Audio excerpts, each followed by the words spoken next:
सरकार ने विश्व दृश्य श्रव्य और मनोरंजन शिखर सम्मेलन वेव्स 2025 के अंतर्गत क्रिएटर्स अर्थव्यवस्था के लिए $1 अरब के कोष की घोषणा की है।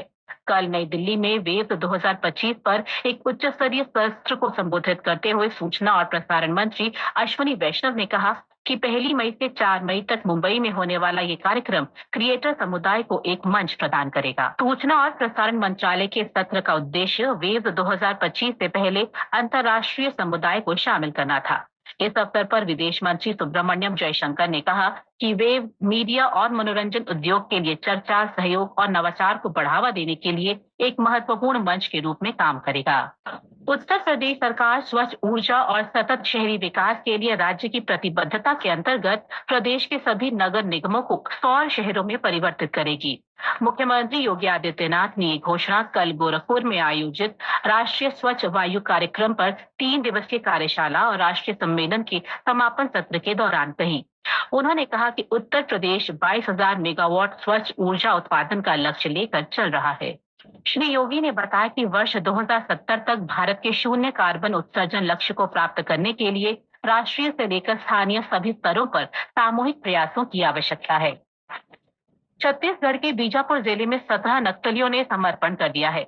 बीजापुर के वरिष्ठ पुलिस अधीक्षक जितेंद्र कुमार यादव ने बताया कि कल बीजापुर में वरिष्ठ पुलिस और केंद्रीय रिजर्व पुलिस बल के अधिकारियों के सामने एक दंपत्ति सहित नक्सलियों ने समर्पण किया।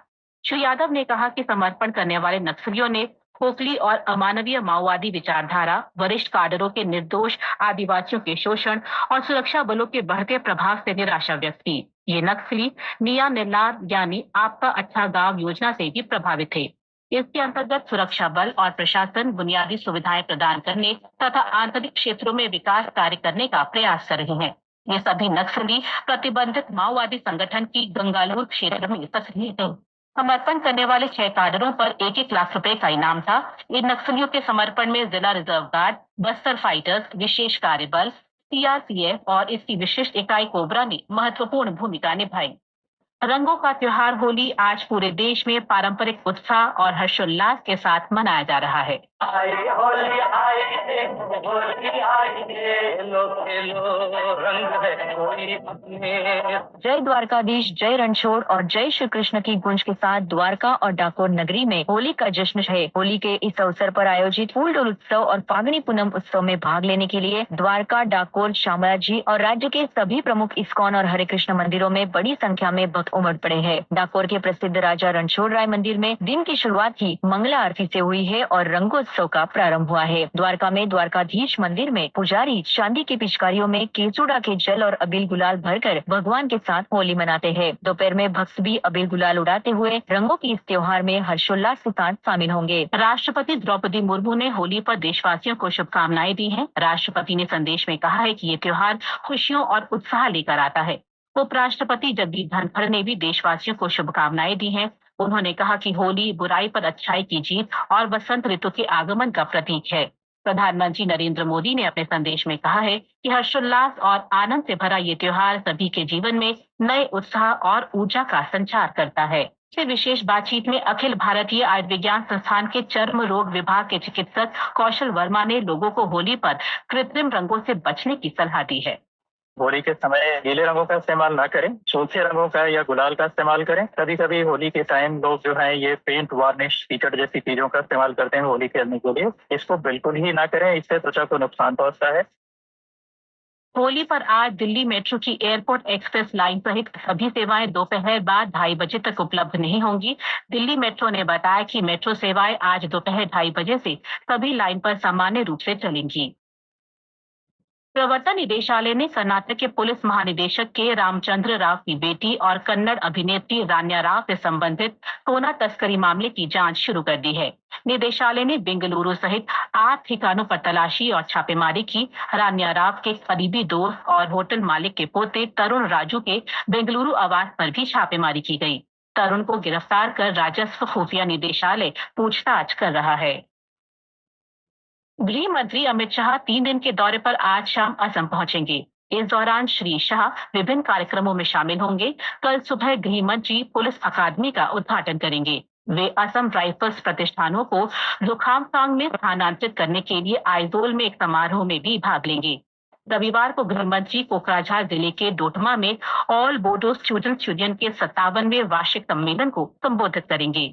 इसके बाद श्री शाह क्षेत्र के मुख्यमंत्रियों के साथ गुवाहाटी में पूर्वोत्तर राज्यों के लिए नए आपराधिक कानूनों के कार्यान्वयन की समीक्षा करेंगे। डीएमके प्रतिनिधिमंडल ने दक्षिण भारत में लोकसभा क्षेत्रों के परिसीमन के बारे में 22 मार्च को चेन्नई में प्रस्तावित बैठक में तेलंगाना से कांग्रेस और भारत राष्ट्र समिति को आमंत्रित किया है। तमिलनाडु के नगर प्रशासन मंत्री के.एन. नेहरू और राज्यसभा सदस्य एन.आर. रेड्डी के नेतृत्व में प्रतिनिधिमंडल ने तेलंगाना के मुख्यमंत्री रेवंत रेड्डी से मुलाकात की। श्री रेड्डी ने कहा कि प्रस्तावित परिसीमन नीति दक्षिणी राज्यों के विरुद्ध है।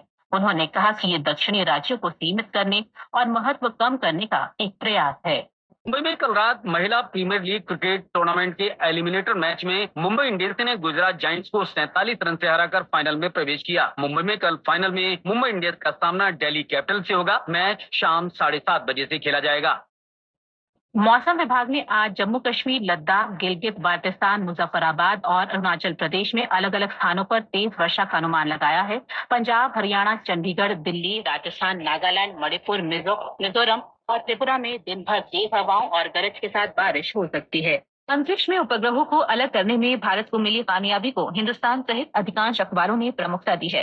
दैनिक भास्कर के शब्द हैं, इसरो का फिर कमाल, पहली ही कोशिश में फेडेक्स मिशन के तहत 2 उपग्रहों को सफलतापूर्वक अनडॉक यानी अलग कर दिया। जनसत्ता ने लिखा है, अब अपना अंतरिक्ष स्टेशन बनाने समेत कई अभियानों का रास्ता साफ। राष्ट्रीय सहारा की सुर्खी है, credit rating agency Morgan Stanley ने भारत के विकास को लेकर की भविष्यवाणी। कहा, भारत 2028 तक दुनिया की तीसरी सबसे बड़ी अर्थव्यवस्था होगा। नवभारत टाइम्स ने लिखा है, तमिलनाडु सरकार ने रुपए का चिन्ह बदला, बजट दस्तावेज में तमिल भाषा में लिखा प्रतीक चिन्ह इस्तेमाल किया, भाजपा ने किया विरोध। हरिभूमि का कहना है, तमिलनाडु के ही व्यक्ति ने दिया वर्तमान रुपए का चिन्ह। दैनिक भास्कर ने सीबीएसई के हवाले से लिखा है, होली के कारण 15 मार्च को 12वीं की हिंदी की परीक्षा ना दे पाने वाले विद्यार्थियों को एक और मौका मिलेगा।